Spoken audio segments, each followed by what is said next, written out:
Izvodljivo je. Ukoliko napraviš svoj plan i ukoliko shvatiš da moraš da se vratiš nečemu što je mnogo bliže našem kulturološkom obrascu, to je jednakost, odnosno pravednost. U osnovi ja zagovaram jedan socijalistički suverenizam, zato što moraš imati tržište. Tržište mora da ti određuje i konkurenciju. Tržište u boljem smislu reči. Konkurentnost. Ali to što ne može neko kroz platu da bude vrednovan na način da onda može da zadovoljava druge svoje potrebe, to ne znači da država ne treba da napravi sistem u kome će kvalitetno obrazovanje biti dostupno svima na jednak način, nezavisno od toga koje platežne moći, odakle dolaze, iz koje strukture, da zdravstvo stvarno pokriva potrebe ljudi, a da ne moraju ljudi iz svog džepa. Mi otprilike 50% ukupnih troškova za zdravstvo građani plaćaju privatno. A tu onda je ogromna razlika u tome ko je kog moći, platežne moći. To ne sme da bude, to moraš da imaš. Moramo da se vratimo na to da je stan ljudska potreba, a ne osnov za sticanje ogromnog bogatstva kod onih koji se bave stanogradnjom. Ono što imamo od propisa stvarno treba da primenjujemo iz radnog prava. Mi neverovatan broj ljudi držimo u statusu volontera, držimo ih na privremenim i povremenim poslovima, držimo ih na određeno vreme i jeste, ali produžavamo to 5, 6, 7, ja znam slučajevi 10 godine, neko radi na određeno vreme 10 godina, pa svi vidimo da je to posao na neodređeno vreme. U čemu je razlika? Razlika je u tome što kad čovjek ima neku vrstu sigurnosti, da je na neodređeno vreme, onda on pod jedan malo više troši, jer kad je na određeno stalno malo za crne dane odvaja, a drugo postaje kreditno sposoban. Sad on može da proba da rešava svoje druge potrebe ravnopravno sa svim ostalima. Pod jedan. Pod dva, moramo da uvedemo 5-godišnje planove. Društvo svoje ciljeve mora da definiše kroz planove, a ostvarivanje tih ciljeva tržišno, da bi bilo što je moguće efikasnije i što je moguće kvalitetnije. Ako pustiš da ti tržište određuje ciljeve, na kraju će to uvek biti bankarski cilj. Dakle, samo je pitanje vremena koliko ti treba da dođeš do toga. U našem slučaju će ti to biti strani bankarski cilj, što je još gore. Tako da i treća stvar je u toj međunarodnoj orijentaciji, to vidimo, treba se okrenuti tom multilateralizmu, BRICS-u, Šangajskoj organizaciji za saradnju, to je budućnost sveta. Tako da zadaci su veliki. Mi našu monetarnu politiku ne vodimo uopšte samostalno, mi smo je prepustili Međunarodnom monetarnom fondu.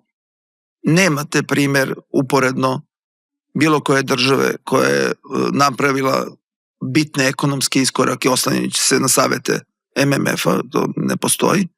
Mi smo naš bankarski sektor 90% prepustili strancima. Naravno da je najveći udarac bio odmah na početku i gospodin Dinkić je proglašen za najfinansijera Evrope, ali i ova vlast je prodala Komercijalnu banku u vreme kad je već bilo očigledno da to nije dobro. Zašto nije dobro? Kada sad vi pogledate strukturu plasmana tih stranih banaka, vidjet ćete da oni lavovski daju keš kredite građanima. Keš krediti su izuzetno štetni za privredu i tu u najvećem broju tih zapadnih država ne postoje keš krediti. Uopšte ne postoje.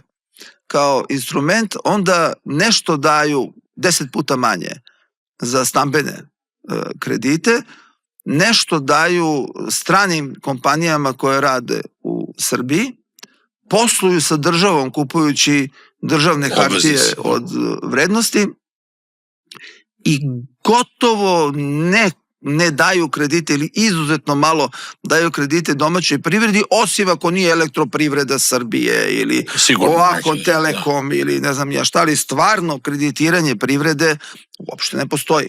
Što je naravno i logično, zbog toga što sve te banke imaju iz zemalja odakle dolaze svoje klijente koji su zapravo konkurencija nekom tvom preduzeću u Srbiji.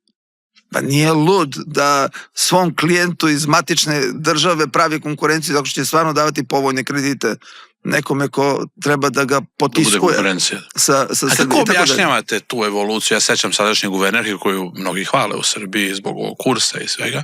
Sećam se kad je bilo ogorčeno protiv MMF-a. A onda je pre, ne znam, 7-8 godina ili 10 godina dala onu izjavu, to nisu zle čike, već da, oni koji mogu da nam pomognu. Meni je pokojni profesor Radomir Lukić predavao, dakle toliko imam godina da sam stigao da našeg akademika vidim i kao predavača, i u prvoj godini i kasnije na jednoj opciji filozofije prava i na postdiplomskim studijama on je imao jedno fenomenalno poređenje kako društveni položaj menja društvenu svest.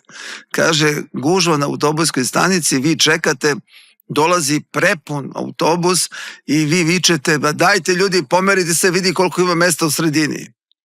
Popnete se za 40 cm jednog stepenika i okrenite se ovom iza i kažete, šta se guraš, zar ne vidiš da nema mesta? Tako je otprilike sa gospođom Jorgovankom Tabaković. Onog trenutka kada uđete na to jedno preferencijalno mesto guvernera, a čitav softver i odluke vam daje MMF, pa to je božanstveno. I što biste vi to kritikovali, tu nema nikakve razlike da se to čini.